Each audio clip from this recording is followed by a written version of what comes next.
dari kelompok 2 ingin mempersembahkan video hasil kami. Perkenalkan, nama saya Siva Livia Akilam. Nama saya Cindy Artika. Saya Putri Madina. Saya Siva Ramadhani. Saya Diska Dinata. Saya Dani Rahman Hakim. Saya Hafir Anandas Pratama. Saya Deni Ariansyah. Saya Atila Zikeswara. Saya Haji Pamungkas. Saya Restu Mahendra. Dan kami adalah Perencanaan usaha jasa profesi dan profesionalisme. Konsep diri. Konsep diri merupakan inti kepribadian individu yang berperan untuk menentukan dan mengarahkan perilaku dan kepribadian. Perilaku kerja dalam usaha jasa profesi dan profesionalisme sangat dibutuhkan terkait dengan upaya membangun jasa, baik berupa produk jasa maupun barang secara profesional. Profesional adalah orang yang berprofesi mempraktikkan keahlian tertentu sebagai kegiatan pokok untuk dapat memperoleh nafkah hidup. Perencanaan usaha jasa diawali dengan membangun visi dan menetapkan cita-cita setelah mengenali potensi atau kekuatan diri, mengarahkan dan berupaya mengembangkan potensi tersebut. Program persiapan menuju dunia kerja direncanakan dengan target terukur dalam batas waktu yang jelas. Jasa profesi dan profesionalisme. Wirausaha dalam sektor kerja terus yang tumbuh disertai dengan penerapan teknologi baru. Semakin memperkuat perekonomian di bidang jasa dan mengharuskan seseorang mempunyai keterampilan di bidang usaha yang ditekuni. Pasar yang berupa menuntut penyesuaian penyedia jasa untuk terus memperbaiki kualitas pelayanan secara berkelanjutan. Jasa profesi menuntut profesionalisme dari seorang profesional pada setiap sektor. Profesionalisme merupakan sikap dari seorang profesional. Kaum profesional adalah orang-orang yang memiliki tolak ukur perilaku yang tinggi, yaitu pola perilaku yang baik dalam pelayanan untuk kepentingan masyarakat di segala bidang kegiatan dan kehidupan, sehingga tercipta kualitas masyarakat yang semakin baik. Tingginya peran media elektronik dan kemudahan akses informasi tanpa batas, serta meningkatkan ilmu dan teknologi seiring dengan kemajuannya zaman, dapat menimbulkan perubahan gaya hidup masyarakat. Peka terhadap perubahan gaya yang ada, termasuk jasa pelayanan yang diberikan kepada masyarakat. Pedoman yang komprehensif dan integratif tentang sikap dan perilaku yang harus dimiliki berupa kode etik profesi dikembangkan oleh profesional mempunyai pengaruh dalam menegakkan disiplin di kalangan profesi, dapat membawa seseorang mengembangkan nilai-nilai baik internal maupun eksternal dalam kehidupan sebagai pedoman dalam mencapai keselarasan memberikan pelayanan profesional. Akuntansibilitas yang dituntut dari seorang profesional adalah tanggung jawab dan tanggung gugat atas semua tindakan yang dilakukan, sehingga semua berbasis kompetensi dan didasari oleh evidence yang diperkuat dengan suatu landasan hukum yang mengatur batas-batas kewenangan profesi. Standar profesi dan kode etik profesi sebagai pedoman bagi profesional untuk bertindak secara mandiri yang dilandasi oleh kemampuan berpikir logis dan sistematis. Upaya peningkatan layanan terus dilakukan melalui pendidikan dan pelatihan berkelanjutan, penelitian, pengembangan ilmu dan teknologi di bidang profesi yang terkait sehingga tercipta kualitas masyarakat yang semakin baik. Keberhasilan dan kegagalan suatu usaha dipengaruhi oleh dua faktor, yaitu faktor teknis dan non-teknis.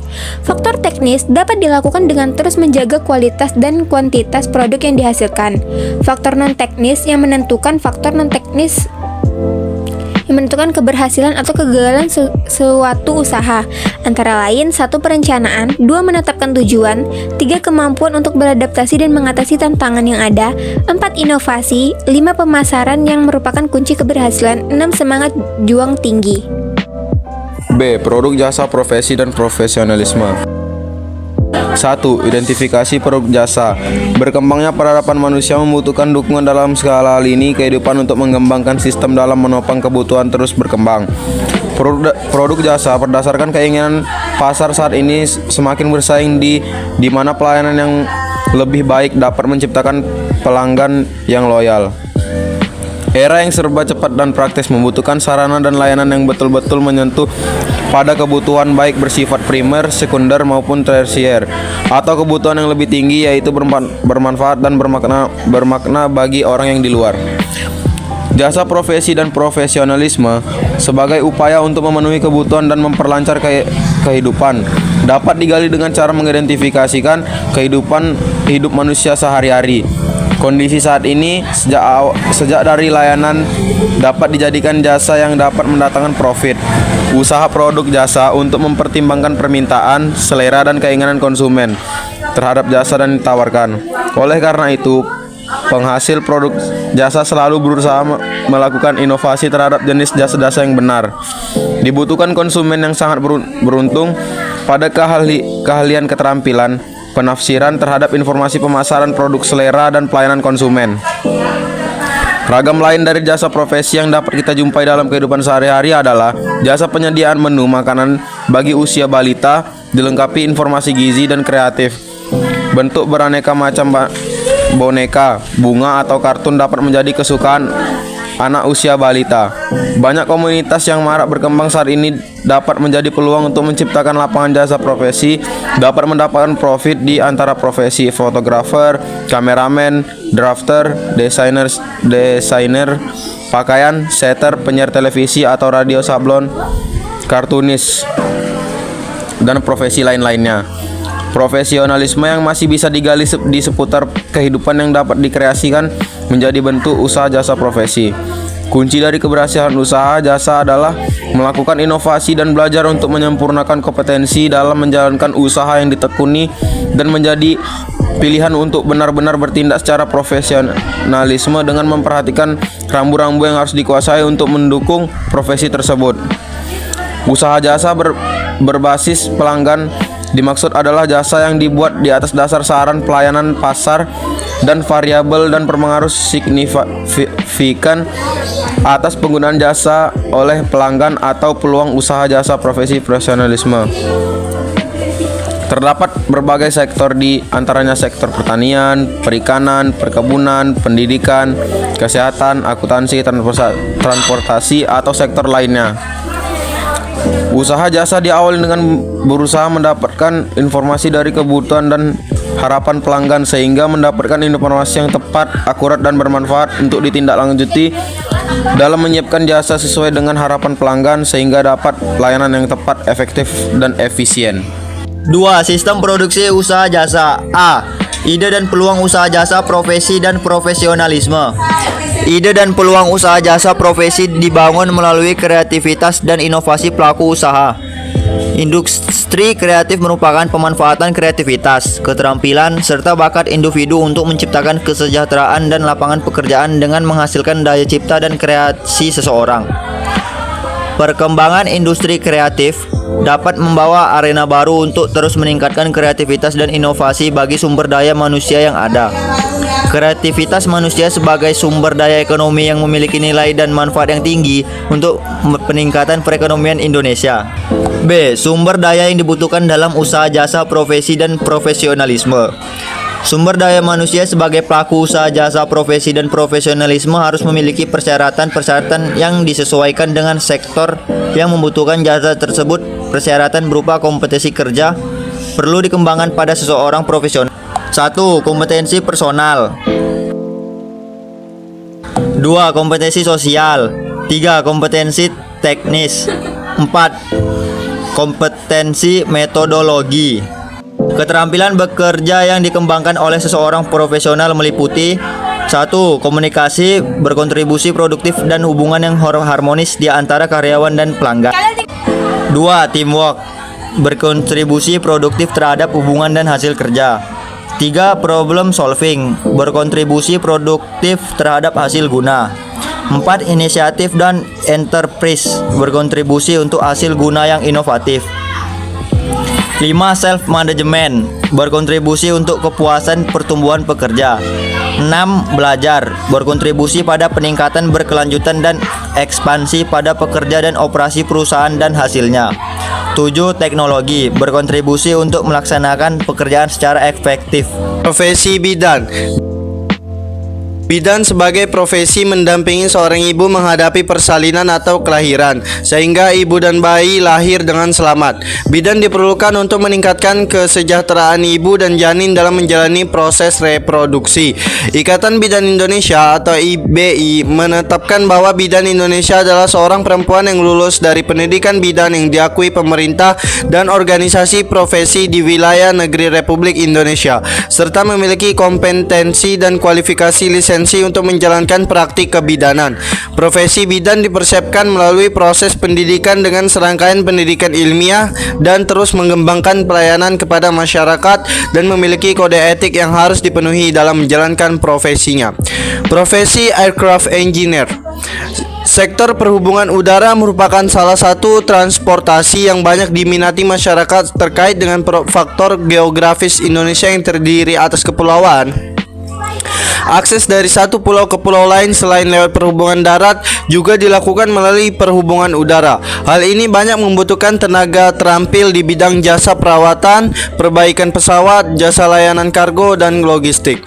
Dengan ditunjang adanya pusat desain pesawat atau design center dan maintenance center yang tidak menutup kemungkinan bagi generasi muda untuk belajar dan berpengalaman di dalamnya dan berprofesi di bidang maintenance, mendesain pesawat dengan keragaman tipe dan bodi pesawat.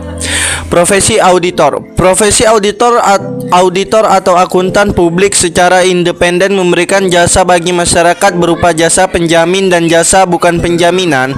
Jasa penjaminan merupakan jasa profesional independen untuk meningkatkan informasi bagi pengambilan keputusan yang diperlukan keadaan dan relevansi sebagai dasar untuk mengambil keputusan. Profesional harus memiliki kompetensi independensi berkaitan dengan informasi yang diperiksa. Jasa pemeringkatan televisi, jasa pengujian produk oleh organisasi konsumen, jasa penjaminan atas informasi tentang pengawasan website sebagai bagian dari jasa yang diberikan oleh profesi akuntan publik. Selain itu, terdapat jasa atestasi yang menerbitkan laporan tertulis yang merupakan kesimpulan tentang keandalan pernyataan tertulis yang dibuat oleh pihak lain. C. Potensial produk jasa di daerah. Wilayah kerja pembangunan di daerah terbagi menjadi wilayah yang diarahkan pada kegiatan pembangunan, diantaranya di bidang industri, perdagangan, permukiman, pariwisata, pertanian, pertambangan, kehutanan, pendidikan, potensi kependudukan yang terus bertambah, di mana banyak membutuhkan layanan jasa untuk memenuhi kebutuhan. Aliran produk dapat menciptakan peluang bagi usaha jasa yang terus meningkat seiring perkembangan teknologi. Beragam jasa profesi yang diperoleh melalui pendidikan non-formal banyak dijumpai di masyarakat dan masih dapat dikembangkan. Untuk jasa profesi lainnya, jasa profesi berkembang tergantung wilayah setempat di mana masyarakat membutuhkan layanan jasa tersebut. 8. Wilayah industri sebagian besar pekerjaan digunakan di industri sehingga membutuhkan jasa-jasa laundry, jasa catering, jasa penitipan anak, jasa pengantaran barang, jasa kendaraan, jasa pencucian helm, jasa pembuatan batako. Wilayah perdagangan, aliran jasa dan barang yang dimungkinkan dapat dikembangkan jasa paket pengiriman bak domestik maupun ekspor impor. Jasa transportasi, jasa keamanan, jasa pemeliharaan gedung, jasa sewa rumah ataupun ruko, pergudangan. Wilayah permukiman dapat dikembangkan jasa penyediaan makanan atau restoran, jasa perawatan taman, jasa hiburan, jasa servis AC, jasa pengeboran sumur, jasa salon kecantikan, jasa penjahitan pakaian, jasa bengkel las, jasa instalasi listrik ataupun jasa potong rambut. Wilayah pariwisata, jasa pembuatan souvenir, kerajinan, jasa kafe, jasa pelayanan hotel, jasa pemandu wisata, jasa pelatihan bahasa Inggris, jasa pembuatan tenun dan batik, jasa fotografi. Sedangkan wilayah pertanian dapat dikembangkan jasa operator alat berat, jasa pengeringan hasil pertanian, jasa penyediaan benih pengolahan lahan pertanian, jasa pengairan, jasa pembuatan tepung. Wilayah peternakan dan perkebunan dapat dikembangkan jasa wisata penata lingkungan, jasa pembersihan unggas atau ayam potong, jasa pemeliharaan kandang, jasa penggemukan sapi, jasa pembuatan kompos, jasa penyediaan biogas. Kemampuan dasar yang dibutuhkan diantaranya keterampilan membuat desain, membuat sistem mekanik dan elektronika, serta keterampilan dan membuat pemrograman melalui tahapan sebagai berikut. 1. Kegiatan awal mendesain dengan membuat gambar sketsa bentuk produk yang akan digunakan. 2. Menyiapkan bahan untuk pekerjaan mekanik. 3. Pengukuran material yang akan digunakan agar diperoleh sesuai bentuk yang diinginkan. Material yang dapat digunakan seperti akrilik, seng, kayu, dan disesuaikan dengan potensi yang di sekitar. 4. Pemotongan sesuai dengan gambar desain. 5. Merakit material yang digunakan, pemasangan sensor. Akan digunakan rangkaian seluruh komponen dengan baik dan dipastikan semua terpasang dengan benar. Komputer dan desain laser cutting digunakan untuk memotong dan dengan kebutuhan. Hasil potongan tergantung jenis mesin laser, daya mesin laser, setting kecepatan potong, dan power yang diprogram melalui komputer. Pilih gambar yang akan dilaser, tentukan akan pilih jenis setting dengan menggunakan kombinasi antara kecepatan dan power dengan hasil potongan yang baik. Perangkat lunak, sistem, dan cara kerja yang berbeda antara mesin laser satu dengan yang lain. Semakin besar kekuatan, maka semakin besar power yang digunakan, kecepatan semakin ditingkatkan sehingga dapat memotong lebih cepat. Sehingga semakin tinggi power yang digunakan berakibat pada panas yang muncul sehingga meninggalkan noda bakar pada benda kerja atau material. Pilihan setting sesuai dengan jenis material yang dipotong. Adapun peralatan standar untuk kerja di bidang jasa perakitan elektronika antaranya meliputi: A. Tang potong, digunakan untuk memotong kawat, kabel, kaki komponen. B. Tang lancip, digunakan untuk menjepit benda kerja, meluruskan kawat yang bengkok, menjepit logam panas karena penyolderan benda kerja berukuran kecil. C. Bor tangan ukuran kecil, digunakan untuk membuat lubang PCB, yaitu lubang-lubang yang digunakan untuk memasang kaki-kaki komponen elektronika. Di samping itu, terdapat bor tangan dan mesin bor, drill, digunakan untuk membuat lubang pada pekerjaan mekanik dalam pembuatan robot dengan diameter menyesuaikan dengan kebutuhan. E. Gergaji, digunakan untuk memotong bahan dalam pekerjaan mekanik pembuatan robot. F. Setrika listrik, digunakan sebagai alat sablon dengan layout papan PCB. G. Solder, pemanasan kawat, tenol atau timah untuk memasang komponen elektronika. H. Jangka sorong, digunakan untuk pengukuran besaran panjang. I. Cutter, digunakan pada pekerjaan mekanik untuk memotong bahan. J. Gunting, digunakan pada pekerjaan mekanik. K. Busur derajat, digunakan untuk pengukuran sudut. I. Multitester, digunakan untuk mengukur parameter besaran listrik pada rangkaian elektronika.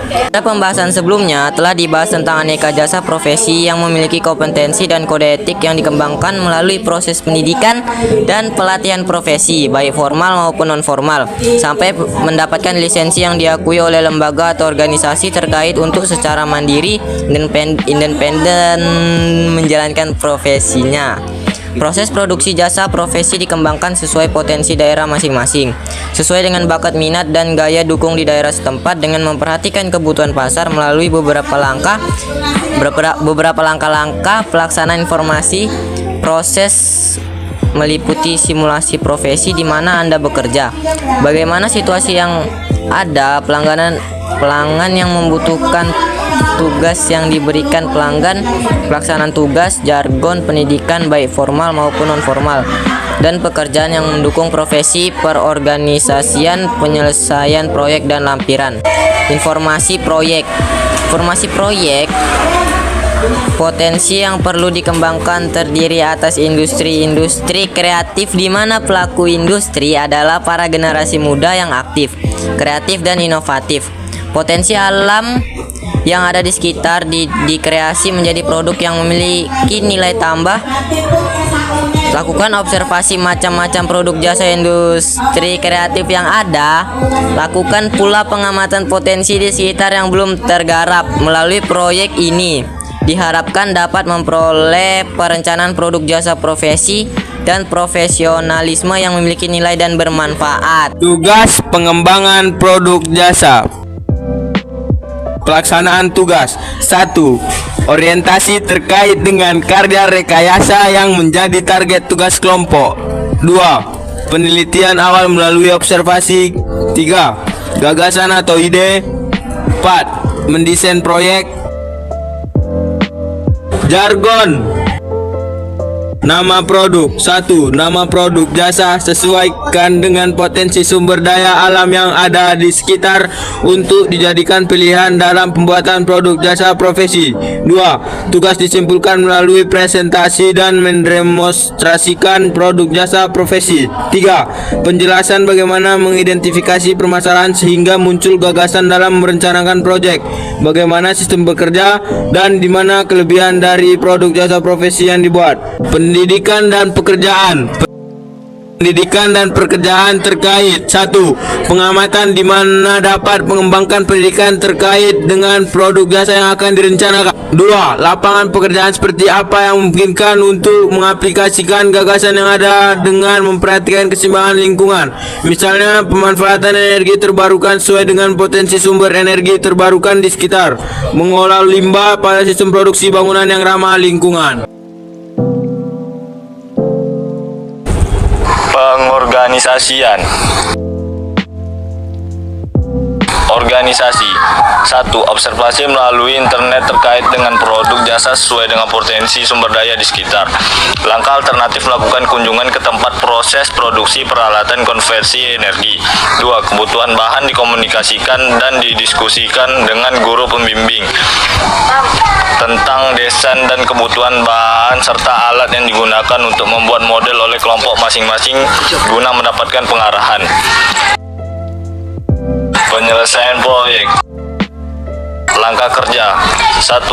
Kerja tim di mana setiap anggota harus mengetahui kekuatan dan kelemahan dalam bekerja. 2. Fokus pada produk jasa profesi dan profesionalisme. Setiap kelompok fokus dan memiliki motivasi yang tinggi untuk mendapatkan produk jasa profesi yang bagus dan berkualitas. Lampiran portofolio. 1. Perencanaan. 2. Hasil kerja perorangan. 3. Evaluasi kelompok. 4. Evaluasi dari kelompok lain. C. Penghitungan harga jual produk jasa. 1. Pendekatan permintaan dan penawaran. Dari tingkat permintaan dan penawaran yang ada ditentukan harga keseimbangan dengan cara mencari harga yang mampu dibayar konsumen dan harga yang diterima produsen sehingga terbentuk jumlah yang diminta sama dengan jumlah yang ditawarkan. 2. Pendekatan biaya. Menentukan harga dengan cara menghitung biaya yang dikeluarkan produsen dengan tingkat keuntungan yang diinginkan, baik dengan market pricing dan break-even analysis. 3. Pendekatan pasar. Merumuskan harga untuk produk yang dipasarkan dengan cara menghitung variabel-variabel yang mempengaruhi pasar dan harga, seperti situasi dan kondisi politik, persaingan, dan sosial budaya. Penghitungan harga jual produk jasa ditentukan oleh faktor-faktor sebagai berikut. 1. Standar upah atau gaji terkait sertifikasi profesi yang dimiliki. 2. Tingkat kesulitan pekerjaan seperti pada pekerjaan servis kendaraan. 3. Bahan atau suku cadang yang digunakan. 4. Standar upah minimum tiap daerah. D. Media promosi produk, jasa, profesi, dan profesionalisme. 1. Pengertian media promosi. Promosi adalah suatu kegiatan komunikasi bidang pemasaran yang dilaksanakan oleh produsen kepada konsumen untuk menyebarkan informasi, mempengaruhi dan mengingatkan pasar sasaran atas produk yang ditawarkan guna mendorong konsumen untuk melakukan pembelian ulang dan mencoba produk baru. Adapun tujuan dari promosi penjualan adalah meningkatkan permintaan dari konsumen, kinerja perusahaan, dan mendukung servis serta mengkoordinasi kegiatan personal selling dan iklan. 2. Macam-macam media promosi. Media promosi yang marak saat ini adalah media online. Media promosi untuk produk jasa, profesi, dan profesionalisme juga semakin banyak pilihan untuk memasarkannya. Media internet menjadi sangat bermanfaat ketika sebuah website menjadi media tepat untuk memasarkan produk, baik produk barang maupun jasa lewat promosi langsung maupun online. Strategi promosi melalui online dapat dilakukan melalui beberapa cara, diantaranya: A. Website bisa menjadi cara promosi berbasis komunitas yang dibangun melalui gambar bergerak maupun tidak bergerak. B. Berbagi gambar melalui Pinterest. C. Aktif di media sosial dengan postingan foto, kutipan, jejak pendapat yang berhubungan dengan bisnis dan secara bertahap dapat mendorong produk yang dipromosikan. D. Membuat blog tentang produk yang dipromosikan yang langsung link ke Facebook atau Twitter. E. Jaringan sesama bisnis. F. Menggunakan iklan. G. Menulis di media online lain. Ketiga, yaitu media promosi usaha jasa profesi dan profesionalisme. Media promosi produk jasa profesi dapat dilakukan melalui iklan pada media cetak, radio, televisi, brosur, poster dengan tujuan untuk memberikan informasi utama dan daya tarik melalui teks, gambar diam, gambar bergerak, dan suara. Promosi produk juga dapat dilakukan melalui kegiatan pameran atau presentasi untuk memperlihatkan contoh produk dan menjelaskan produk yang dipromosikannya. E. Penjualan produk jasa dengan sistem konsinyasi. 1. Pengertian sistem konsinyasi. Penjualan dengan sistem konsinyasi adalah penjualan dengan cara menitipkan produk kepada pihak lain untuk dijualkan dengan harga jual dan persyaratan sesuai dengan perjanjian antara pemilik produk dan penjual. Perjanjian konsinyasi berisi mengenai hak dan kewajiban kedua belah pihak. 2. Penjualan dengan sistem konsinyasi. Penjualan merupakan sumber utama penghasilan dan hasil akhir yang ingin dicapai. Informasi yang harus ada dalam perjanjian konsinyasi adalah nama pihak pemilik barang atau konsinyor, nama pihak yang dititipi barang atau konsinyi, nama dan keterangan teknis barang yang dititipkan, ketentuan penjualan, ketentuan komisi atau keuntungan yang akan diperoleh toko. Kegiatan penjualan tidak terbatas pada tempat tertentu atau melibatkan banyak orang atau penjualan secara langsung, tetapi dapat melakukannya dengan sistem online, termasuk juga promosi dan penerapannya. Terima kasih, cukup sekian video dari kami. Jika ada kesalahan mohon dimaafkan. Wabillahi wal taufiq wal hidayah. Wassalamualaikum.